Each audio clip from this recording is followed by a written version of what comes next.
L'ombre, un conte de Hans Christian Andersen, lecture par Christophe Tabar. C'est terrible comme le soleil brûle dans les pays chauds. Les gens y deviennent bruns comme de l'acajou, et dans les plus chauds, noirs comme des nègres. Un savant était arrivé de son pays froid dans un de ces pays chauds, où il pensait pouvoir se promener comme chez lui. Mais bientôt il fut persuadé du contraire. Comme les gens raisonnables, il fut obligé de s'enfermer toute la journée chez lui. La maison avait l'air de dormir ou d'être abandonnée. Du matin jusqu'au soir, le soleil brillait entre les hautes maisons, le long de la petite rue où il restait. En vérité, c'était insupportable.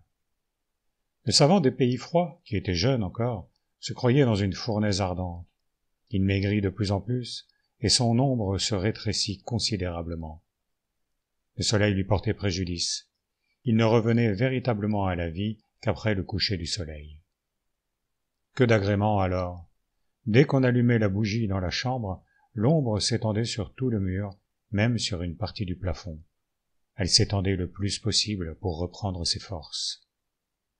Le savant, de son côté, sortait sur le balcon pour s'y étendre, et à mesure que les étoiles apparaissaient sur le beau ciel, il se sentait peu à peu revivre. Bientôt il se montrait du monde sur chaque balcon de la rue. Dans les pays chauds, chaque fenêtre a un balcon, car il faut de l'air, même aux gens de couleur acajou. Comme tout s'animait alors. Les cordonniers, les tailleurs, tout le monde se répandait dans la rue. On y voyait des tables, des chaises et 1000 lumières. L'un parlait, l'autre chantait. On se promenait, les voitures roulaient, les ânes passaient en faisant retentir leurs sonnettes, un mort était porté en terre au bruit des chants sacrés, les gamins lançaient des pétards, les cloches des églises carillonnaient. En un mot, la rue était bien animée.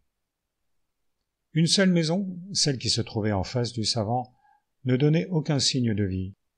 Cependant quelqu'un y demeurait, car des fleurs admirables s'épanouissaient sur le balcon, et pour cela il fallait absolument que quelqu'un les arrosât. Aussi le soir la porte s'ouvrait, mais il y faisait noir. Une douce musique sortait de l'intérieur. Le savant trouvait cette musique sans pareille, mais peut-être était-ce un effet de son imagination. Car il eût trouvé toute chose sans pareille dans les pays chauds si le soleil n'y eût brillé toujours. Son propriétaire lui dit qu'il ignorait absolument le nom et l'état du locataire d'en face. On ne voyait jamais personne dans cette maison, et quant à la musique, il l'a déclarée horriblement ennuyeuse. C'est quelqu'un qui étudie continuellement le même morceau sans pouvoir l'apprendre, dit-il. Quelle persévérance! Une nuit, le savant se réveilla et crut voir une lueur bizarre sur le balcon de son voisin. Toutes les fleurs brillaient comme des flammes, et au milieu d'elles se tenait debout une grande demoiselle svelte et charmante, qui brillait autant que les fleurs. Cette forte lumière blessa les yeux de notre homme. Il se leva tout d'un coup, et alla écarter les rideaux de la fenêtre pour regarder la maison d'en face. Tout avait disparu. Seulement la porte qui donnait sur le balcon était entr'ouverte, et la musique résonnait toujours. Il fallait qu'il y eût quelque sorcellerie là-dessous. Qui donc habitait là? Où était donc l'entrée? Tout le rez-de-chaussée se composait de boutiques. Nulle part on ne voyait de corridor, ni d'escalier conduisant aux étages supérieurs. Un soir, le savant était assis sur son balcon, et derrière lui, dans la chambre, brûlait une bougie. Il était donc tout naturel que son ombre se dessinât sur le mur du voisin.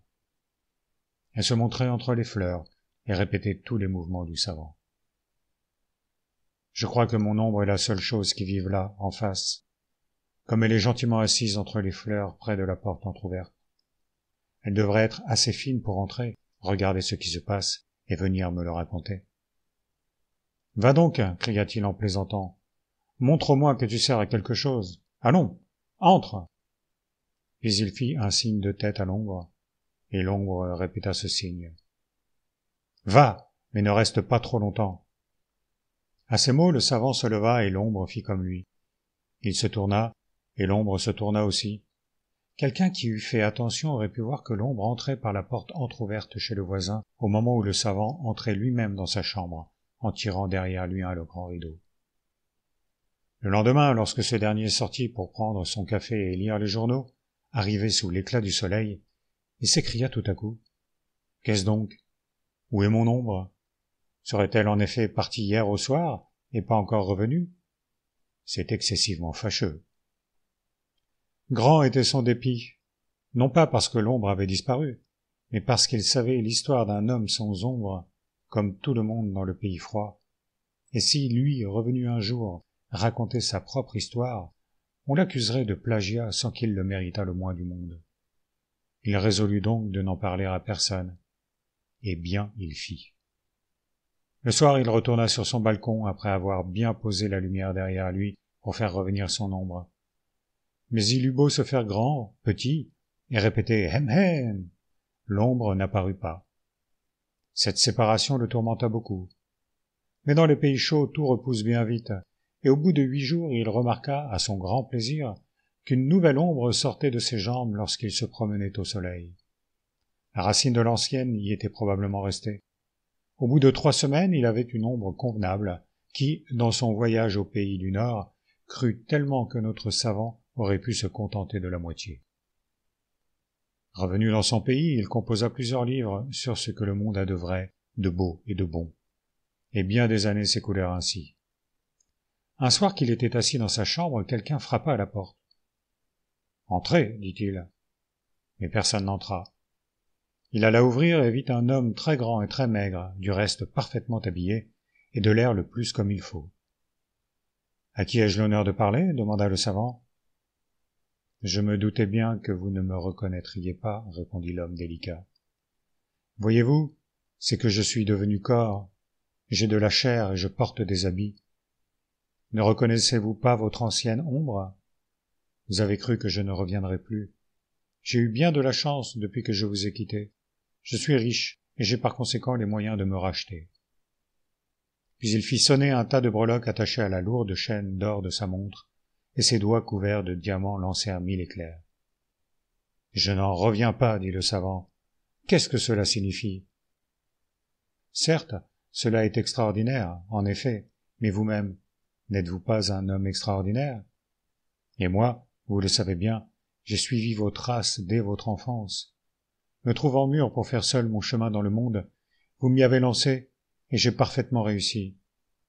J'ai eu le désir de vous voir avant votre mort, et en même temps de visiter ma patrie. Vous savez, on aime toujours sa patrie. Sachant que vous avez une autre ombre, je vous demanderai maintenant si je dois quelque chose à elle ou à vous. Parlez, s'il vous plaît. « C'est donc véritablement toi, répondit le savant. C'est extraordinaire. Jamais je n'aurais cru que mon ancienne ombre me reviendrait sous la forme d'un homme. »« Dites ce que je dois, répondit l'ombre. Je n'aime pas les dettes. »« De quelle dette parles-tu ? Tu me vois tout heureux de ta chance. Assieds-toi, vieil ami, et raconte-moi tout ce qui s'est passé. Que voyais-tu chez le voisin dans les pays chauds ? » « Je vous le raconterai, mais à une condition. C'est de ne jamais dire à personne ici, dans la ville, que j'ai été votre ombre. J'ai l'intention de me marier. Mes moyens me permettent de nourrir une famille, et au-delà. Sois tranquille, je ne dirai à personne qui tu es. Voici ma main, je te le promets. Un homme est un homme, et une parole est une ombre. » À ces mots, l'ombre s'assit, et, soit par orgueil, soit pour se l'attacher, elle posa ses pieds chaussés de bottines vernies sur le bras de la nouvelle ombre qui gisait aux pieds de son maître comme un caniche. Celle-ci se tint bien tranquille pour écouter, impatiente d'apprendre comment elle pourrait s'affranchir et devenir son propre maître. « Devinez un peu qui demeurait dans la chambre du voisin, » commença la première ombre. « C'était une personne charmante, c'était la poésie. J'y suis resté pendant 3 semaines, et ce temps a valu pour moi 3000 ans. J'y ai lu tous les poèmes possibles, je les connais parfaitement. Par eux, j'ai tout vu, et je sais tout. »« La poésie !» s'écria le savant. « Oui, c'est vrai. Elle n'est souvent qu'un ermite au milieu des grandes villes. Je l'ai vue un instant, mais le sommeil pesait sur mes yeux. Elle brillait sur le balcon comme une aurore boréale. Voyons, continue. Une fois entré par la porte entr'ouverte, je me trouvai dans l'antichambre. Il faisait à peu près noir, mais j'aperçus devant moi une file immense de chambres dont les portes étaient ouvertes à 2 battants. La lumière s'y faisait peu à peu, et sans les précautions que je pris, j'aurais été foudroyé par les rayons avant d'arriver à la demoiselle. « Enfin, que voyais-tu » demanda le savant. « Je voyais tout. comme je vous le disais tout à l'heure. Certes, ce n'est pas par fierté, mais comme homme libre et avec mes connaissances, sans parler de ma position et de ma fortune, je désire que vous ne me tutoyiez pas. Je vous demande pardon, c'est une ancienne habitude. Vous avez parfaitement raison, cela ne m'arrivera plus. Enfin, que voyez-vous? Tout. J'ai tout vu et je sais tout. Quel aspect vous offraient les salles de l'intérieur? Ressemblaient-elles à une fraîche forêt, à une sainte église ou au ciel étoilé? Elles ressemblaient à tout cela. Il est vrai que je ne les traversais pas, mais de l'antichambre je vis tout. Mais enfin, les dieux de l'Antiquité passaient-ils par ces grandes salles? Les anciens héros y combattaient-ils? Est-ce que des enfants charmants y jouaient et racontaient leurs rêves? Je vous répète encore une fois que j'ai tout vu. En y entrant, vous ne seriez pas devenu un homme, mais moi j'en devins un. J'ai appris à connaître ma véritable nature, mes talents et ma parenté avec la poésie. Lorsque j'étais encore avec vous, je n'y réfléchissais jamais. Mais vous devez vous rappeler comme je grandissais toujours au lever et au coucher du soleil. Au clair de la lune, je paraissais presque plus distinct que vous-même. Seulement, je ne comprenais pas alors ma véritable nature. C'est dans l'antichambre que j'ai appris à la connaître. J'étais mûr au moment où vous m'avez lancé dans le monde, mais vous partiez tout à coup en me laissant presque nu.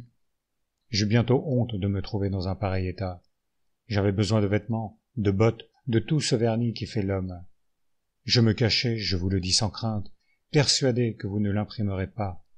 Je me cachais sous les jupons d'une marchande de gâteaux qui ignorait ma valeur. Le soir seulement, je sortais pour courir les rues au clair de la lune. Je montais et je descendais le long des murs, regardant par les grandes fenêtres dans les salons et par les lucarnes dans les mansardes. Je vis par où personne ne pouvait voir, et ce que personne ne pouvait voir ni ne devait voir.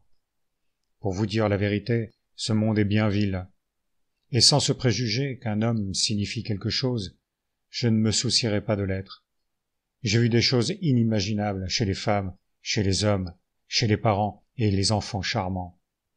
J'ai vu ce que personne ne devait savoir, mais ce que tous brûlaient de savoir, le mal du prochain. Si j'avais écrit un journal, on l'aurait dévoré. Mais je préférais écrire aux personnes elles-mêmes, et dans toutes les villes où je passais, c'était une frayeur inouïe. On me craignait et on me chérissait. Les professeurs me firent professeur. Les tailleurs me donnèrent des habits. J'en ai en quantité. Le directeur de la monnaie me frappait de belles pièces. Les femmes me trouvaient gentil garçon. C'est ainsi que je suis devenu ce que je suis. Là-dessus, je vous présente mes respects. Voici ma carte. Je demeure du côté du soleil, et en temps de pluie, vous me trouverez toujours chez moi. À ces mots, l'ombre partit. C'est cependant bien remarquable, dit le savant. Juste une année après, l'ombre revint. Comment allez-vous? Demanda-t-elle. Hélas, j'écris sur le vrai, sur le beau et le bon, mais personne n'y fait attention. J'en suis au désespoir. Vous avez tort. Regardez-moi, j'engraisse, et c'est ce qu'il faut. Vous ne connaissez pas le monde.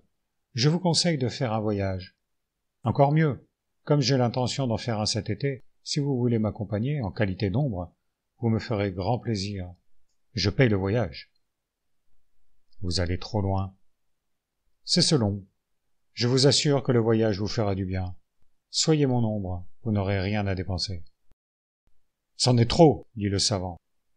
Il en est ainsi du monde, et il en sera toujours ainsi, repartit l'ombre en s'en allant.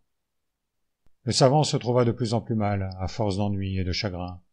Ce qu'il disait du vrai, du beau et du bon, produisait sur la plupart des hommes le même effet que les roses sur une vache. « Vous avez l'air d'une ombre, lui dit-on. » Et cela le fit frémir. « Il faut que vous alliez prendre les bains, lui dit l'ombre, qui était revenu le voir. C'est le seul remède. Je m'y rendrai avec vous, car ma barbe ne pousse pas bien, et c'est une maladie. Il faut toujours avoir de la barbe. Je paye le voyage. Vous en ferez la description, et cela m'amusera chemin faisant. Soyez raisonnable et acceptez mon offre. Nous voyagerons comme d'anciens camarades. » Ils se mirent en route. L'ombre était devenue le maître, et le maître était devenu l'ombre. Partout, ils se suivaient à se toucher, par devant, par derrière, suivant la position du soleil. L'ombre savait toujours bien occuper la place du maître, et le savant ne s'en formalisait pas. Il avait bon cœur, et un jour il dit à l'ombre, « Puisque nous sommes des compagnons de voyage, et que nous avons grandi ensemble, tutoyons-nous, c'est plus intime. » « Vous parlez franchement, repartit l'ombre, ou plutôt le véritable maître. Moi aussi je parlerai franchement. En qualité de savant, vous devez savoir combien la nature est étrange. Il y a des personnes qui ne peuvent toucher un morceau de papier gris sans se trouver mal. D'autres frémissent en entendant frotter un clou sur un carreau de vitre. Quant à moi, j'éprouve la même sensation à m'entendre tutoyer. Il me semble que cela me couche par terre comme au temps où j'étais votre ombre. Vous voyez que chez moi ce n'est pas fierté mais sentiment. Je ne peux pas me laisser tutoyer par vous, mais je vous tutoierai. Ce sera la moitié de ce que vous désirez. Dès ce moment, l'ombre tutoya son ancien maître. C'est trop fort, pensa celui-ci. Je lui dis vous, et il me tutoie. Néanmoins, il prit son parti. Arrivés au bain, ils rencontrèrent une grande quantité d'étrangers. Entre autres, une belle princesse affectée d'un mal inquiétant. Elle voyait trop clair. Elle remarqua bientôt l'ombre parmi tous les autres. Il est venu ici pour faire pousser sa barbe, à ce qu'on dit.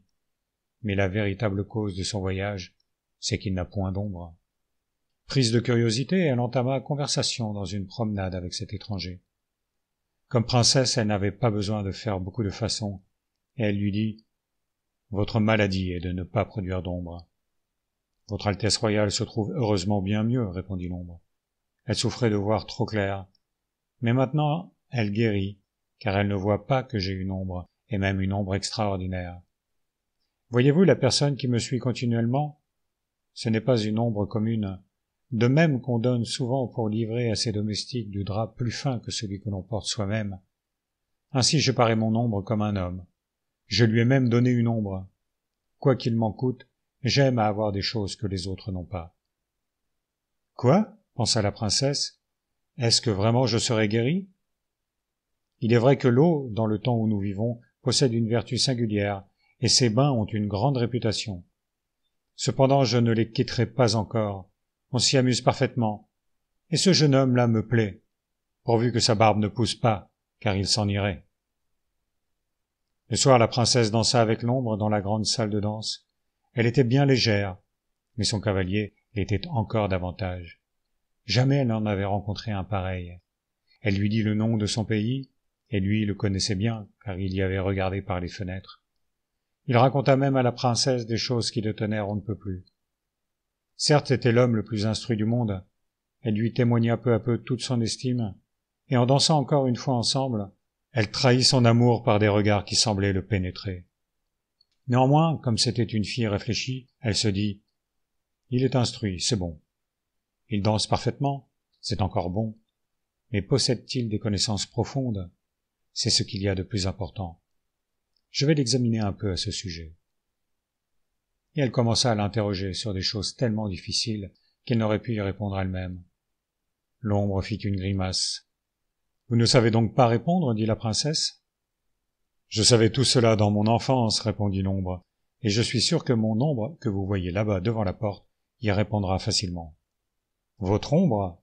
Ce serait bien étonnant. »« Je n'en suis pas tout à fait certain, mais je le crois, puisqu'elle m'a suivi et écouté pendant tant d'années. Seulement, votre Altesse royale me permettra d'appeler son attention sur un point tout particulier. Cette ombre est tellement fière d'appartenir à un homme que pour la trouver de bonne humeur, ce qui est nécessaire pour qu'elle réponde bien, il faut la traiter absolument comme un homme. »« Je l'approuve, » dit la princesse. Puis elle s'approcha du savant pour lui parler du soleil, de la lune, de l'homme sous tous les rapports. Il répondait convenablement et avec beaucoup d'esprit. Quel homme distingué, pensa-t-elle, pour avoir une ombre aussi sage. Ce serait une bénédiction pour mon peuple si je le choisissais pour époux. Bientôt la princesse et l'ombre arrêtèrent leur mariage, mais personne ne devait le savoir avant que la princesse fût de retour dans son royaume. Personne, pas même mon ombre, dit l'ombre, qui avait ses raisons pour cela. Lorsqu'ils furent arrivés dans le pays de la princesse, l'ombre dit au savant « Écoute, mon ami, je suis devenu heureux et puissant au dernier point, et je vais maintenant te donner une marque particulière de ma bienveillance. Tu demeureras dans mon palais, tu prendras place à côté de moi dans ma voiture royale, et tu recevras 100 000 écus par an. Cependant, j'y mets une condition.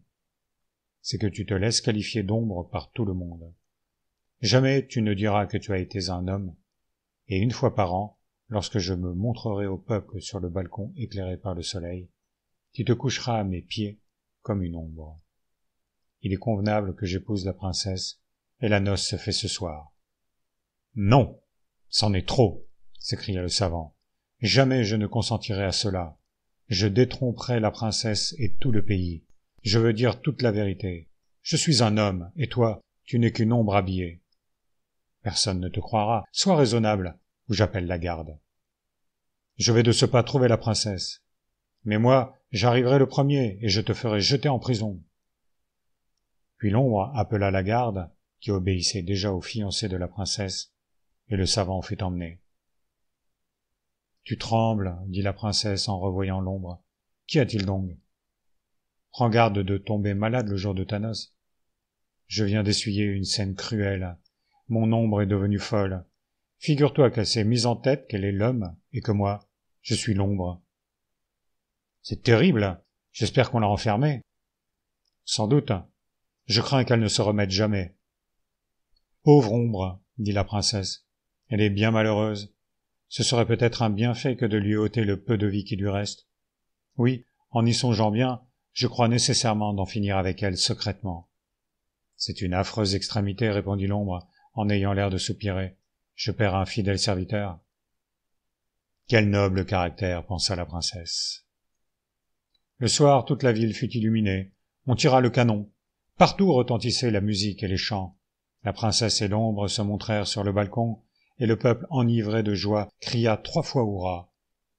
Le savant ne vit rien, n'entendit rien, car on l'avait tué.